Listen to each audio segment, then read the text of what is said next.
Hey, what's up guys? It's King Anthony, DJ Henry, and today's video we're gonna talk about the AFC North, who we think is gonna finish in first place in the division, second, third, and fourth. All right, let's start with you, DJ. Who do you think is gonna finish last in this division? All right, so last in the division is a no-brainer, Cleveland Browns. Not only the worst team in the NFL, but the worst team in all of sports, in my opinion.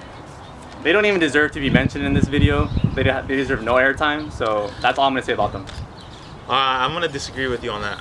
I got the Ravens finishing last. Dude, more than the Browns? I got the Ravens. I'll tell you why. Okay, they got Joe Flacco.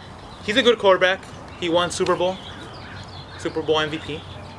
But their defense is horrendous. And the Browns defense horrible defense. They did sign Eric Weddle, who's gonna, or what's his name? Yeah. They did sign Eric Weddle, who's gonna help them on defense, but he's not gonna make a big enough impact for them to like put them over the other three teams I have ahead of them. All right, third, I got the Browns finishing third. This is why.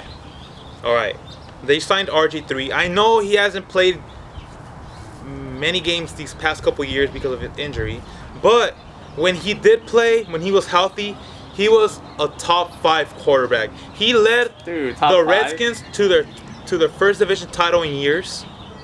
He had them ahead of the Seahawks in the playoff game where he got hurt. Yeah, that was like 4 years ago. I think with the Browns, they're gonna let him play how he used to. You know, he's gonna play outside of the pocket. And one other thing you guys are forgetting, he's getting reunited with his ex-teammate in college, Gordon. College? Dude, that guy's gonna get suspended again. They played in college together. Gordon is a top receiver when he's playing. I just think they're gonna make noise. Their defense is up there. That's why I have them finishing third. I don't see them making enough plays to finish second or first ahead of the Steelers or the Bengals. But their offense is gonna put up some points. I see them finishing third with like 6 wins. They're gonna go 6-10. Okay, I got the Ravens finishing third. So last year they went 5-11. Actually, I have them 8-8 this year. I like the additions of Eric Weddle. I like the addition of Mike Wallace.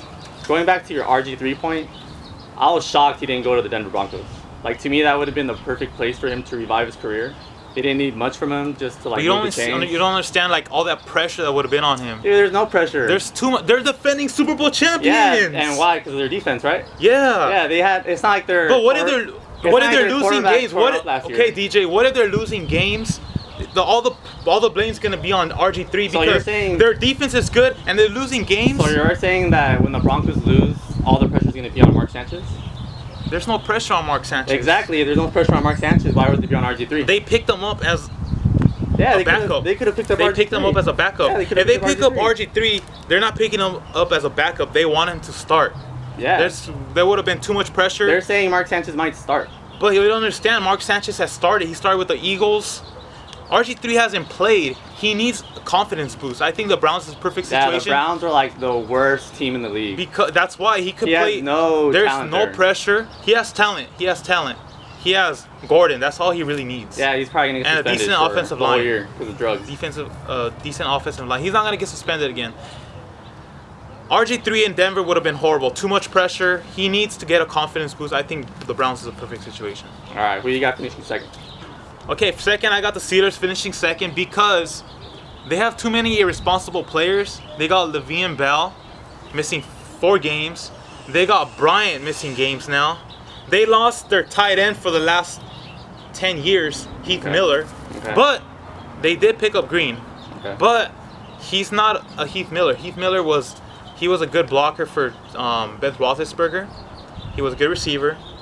And their defense is not how it used to be, a dominant defensive unit, but their offense is still going to put up points. They still have the playmakers. They still have the running back position. The next man up, he steps it up, and they get points from him. Okay.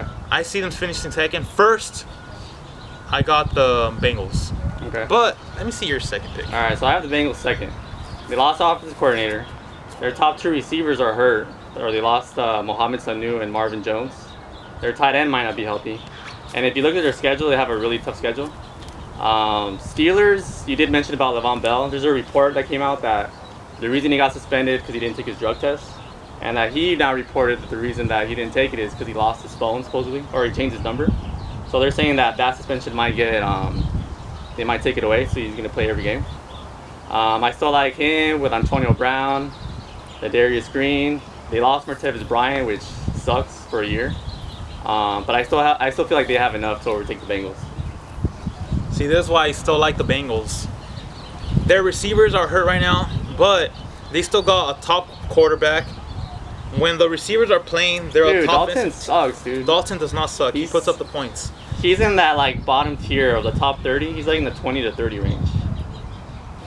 Anyway, okay, they still got AJ Green, and their defense. They did lose some players, but they didn't lose key defensive players, and they did hire 3 new defensive coaches, which is gonna solidify that defense. And I just think the Bengals they still have the complete team. They still have the special teams, the offense, the defense. The Steelers, they have the offense, a really good offense, but there's a lot of question marks in that defense. That's the only reason. Got the best offense in that's the league. The only reason I didn't put the Steelers ahead of the Bengals. I just focus on hopefully they can stay healthy. Like last year, that seemed to be their problem. Yeah, they had the injury bug.